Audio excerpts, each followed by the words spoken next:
जाल जाल जाल का जो मखरज है ये है जबान की रो। बोलो जबान की रो।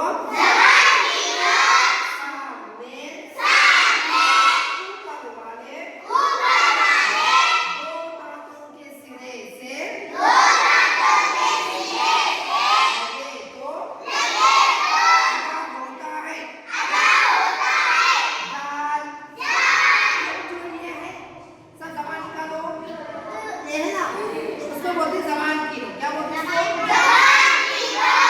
ऊपर के दो सामने वाले दांत ये है ना, ये इसको बोलते सिरा।